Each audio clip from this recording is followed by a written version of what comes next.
তিনটি রোগ হলে বুঝবেন আপনি জান্নাতি। অর্থাৎ তিনটি রোগ যদি আপনার হয় তাহলে মনে করবেন আল্লাহ পাক রব্বুল আলামিন আপনাকে ভালোবাসেন, আপনাকে মহব্বত করেন।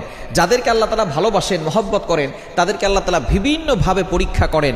তার ভিতরে একটা পরীক্ষা হচ্ছে অসুস্থতার নিয়ামত দিয়ে আল্লাহ তাআলা পরীক্ষা করেন। মনে রাখবেন, সুস্থতাও আল্লাহর নিয়ামত, অসুস্থতাও আল্লাহর নিয়ামত। আমরা অসুস্থ হয়ে গেলে অনেক সময় আল্লাহকে অভিযোগ করে বসে, আল্লাহ আমার কি দোষ ছিল?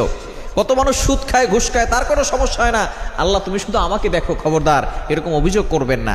সুতরাং অসুস্থ হলে তিনটি রোগ যদি আপনার হয়, মনে করবেন যে আল্লাহ আপনাকে ভালোবাসে এবং আল্লাহ আপনাকে জান্নাত দিতে চাচ্ছেন। এক নাম্বার হচ্ছে যদি জ্বর হয়।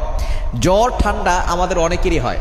একবার নবীজি সাল্লাল্লাহু আলাইহি সাল্লামের জামানায় কয়েকজন সাহাবী বসা, নবী সাল্লাল্লাহু আলাইহি সাল্লাম বলতেছেন, একজন সাহাবী বলতেছেন আমার খুব জ্বর হয়েছে, অনেক সাহাবী বলতেছেন আমারও জ্বর হয়। এবার নবী সাল্লাল্লাহু আলাইহি ওয়াসাল্লাম বলছেন তোমরা তো আমার অন্তর্ভুক্ত, আমারও তো জ্বর হয়। কিন্তু একজন বলতেছে যে আমার জ্বর হয় না। নবীজি বলতেছেন তাহলে তুমি